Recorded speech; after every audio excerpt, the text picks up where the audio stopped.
In this episode, we serve up some apples. How about them apples? The apple of your eye. American is apple pie. That's enough.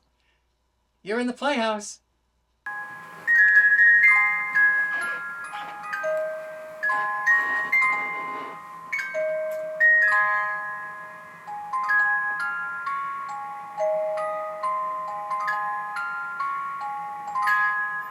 Welcome to the Playhouse. I'm Uncle Paul, and it's time for our very special hellos.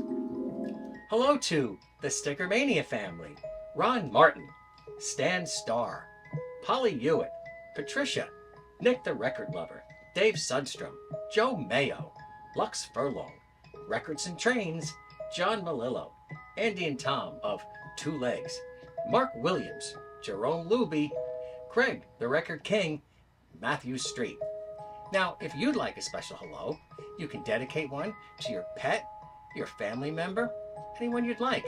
Just leave it in the comments below, and you may get a special hello in a future episode.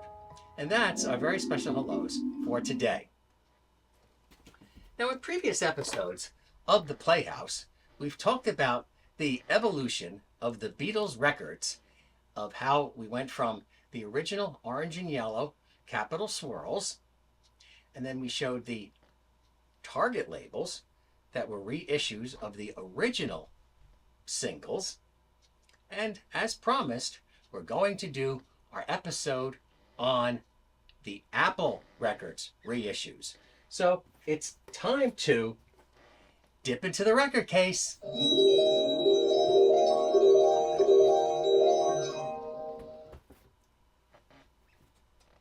Now, in early 1971, Apco's, who was still managing the Beatles records, Alan Klein, separately for John and the other Beatles, Apco's Alan Steckler came up with an idea that the Apple label, which the solo Beatles were still releasing records on their label.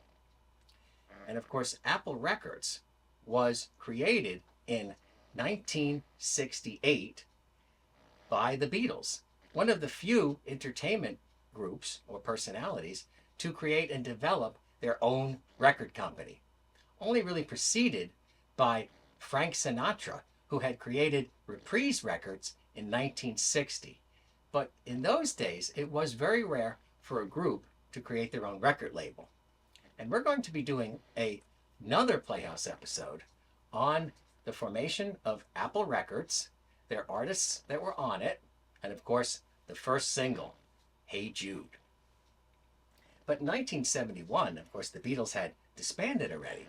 But of course, the Beatle records kept being printed and released up until practically this day. So again, Apco's Alan Steckler said, well, the Apple label is so familiar to people, and people really love to see that Granny Smith apple with the A side, of course, with the green, and on the B side, the apple was, of course, sliced. I'm going to show you. So they convinced Capitol Records, who was the company to release the Beatle records, to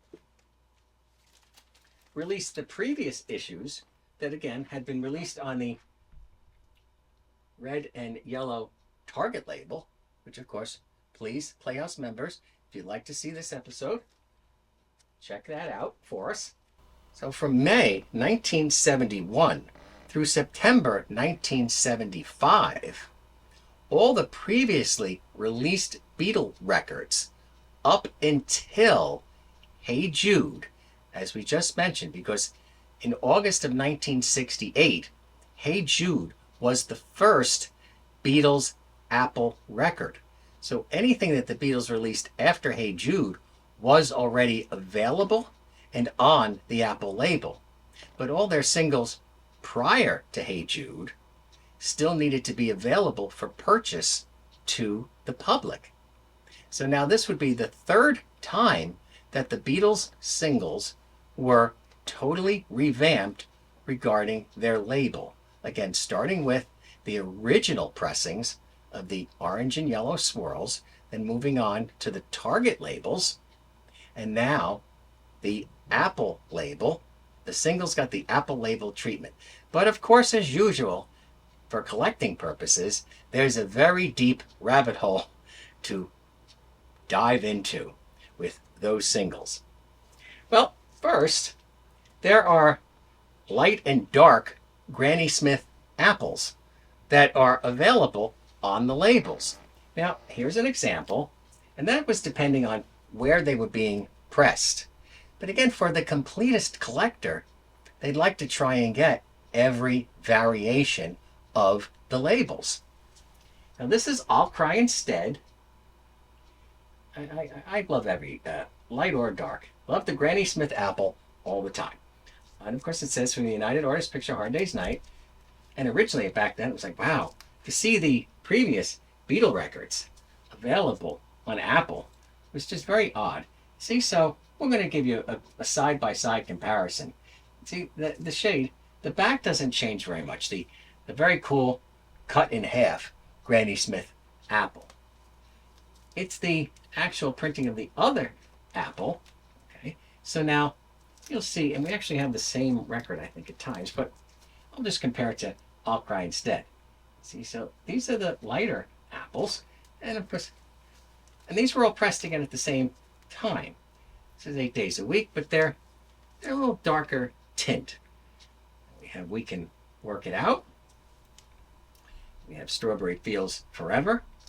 Of course, we talked about this in our previous episode too, that this was a double A-sided single. And you'll see that the Strawberry Fields Forever, where the front side of the Granny Smith apple was normally reserved for the A side, meaning the hit. Of course, with the Beatles, both sides were always a hit. See, you got Penny Lane that got the most radio airplay originally in 1967, and they have that on what is considered the B side because of the cut Granny Smith apple. So that was the color variation. And now, of course, to make collecting even more difficult or fun, depending the way you look at it, you had, see, here's our comparisons. We'll show you one more, because now it's fun to show the exact same record, and I knew the Playhouse had it here. See, this is Help with the dark green Granny Smith, and here's Help with the light one. But, of course, there's still more variations.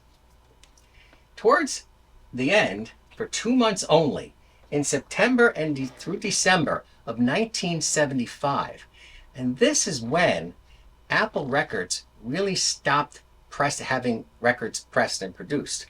They were moving on because Apple just kind of was, those were the bad years for Apple. We'll just put it that way. So these are the last pressings. So these would be, I guess, technically the most desirable ones. And we're going to show you a comparison on Help. That's why we had this one here as well. All right, maybe I should take this out of the sleeve so you can see it even better. I know some Playhouse members commented when I'm talking about records, and I love this. Oh, your fingers on the records. Most members enjoyed that, and I wasn't being that gentle. But these records all play perfect, and I'll clean them up with my record cleaning cloth. All right, so these labels have all rights reserved. Unauthorized duplication is a violation of applicable laws. Right? Now, you see, now here's the original Help pressing. Doesn't say that. It's missing. In fact, they wrote the price tag there right over the label. Yeah, thank you, discount store back in 1972. It did that. But, so, just for the last pressings of the Beatle records contained that disclaimer. And we have a few more examples. Here's another great side-by-side example. So now this is the original 8 days a week. That was on the Apple record label. Here's a lighter. By this time they were just printing light and dark apples all over the place. But see, right here, All rights reserved. Unauthorized duplication is a violation of applicable laws. And it's right there. And we have another one, and this is a real oddity. I love this one. And there's another one, but the Playhouse couldn't find it right now for now. And so this does have the all rights reserved that we were talking about right here at the top.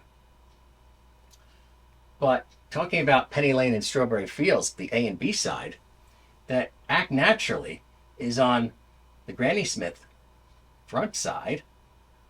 Okay? And Yesterday wound up to be on the Granny Smith side. And that was, and the catalog number does reflect that. And that history, real fast, is originally Act Naturally was the A side. And the song Yesterday took off so much on the radio that it became to be known as the A side.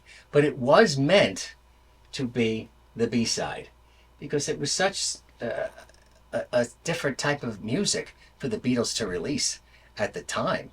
As you remember, we were talking about their Ed Sullivan appearance, where Yesterday and Act Naturally were performed in 1965. And Paul is solo on the stage without his other fellow Beatles. That really is an important part of Beatles history at that moment when Paul McCartney was without the other Beatles performing a song.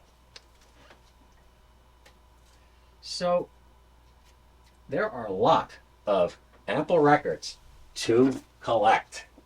And of course, we're going to be talking about the Hey Jude single in another future episode. But I would be remiss not to credit and thank Perry Cox and Frank Daniels for their incredible book called The Price Guide for the Beatles' American Records. And a lot of the information that I've given you is available in this book. So we thank them very much. And you can still get this book, so I would certainly hunt it out. Well, now it's time to check the comments bowl. And you can get in the comments bowl by just simply leaving us a comment. And we're going to pick one at random. Promise, this really is at random. And this is about episode 20. The monkeys are in a barrel full of monkeys. And member John Malillo commented, the monkeys should be in the Rock and Roll Hall of Fame. And John Malillo, I totally agree. So thanks, John. And again, if you want to be in the comments bowl, just simply leave us a comment and perhaps you'll get pulled from the comments bowl. But for now, the Playhouse is closed.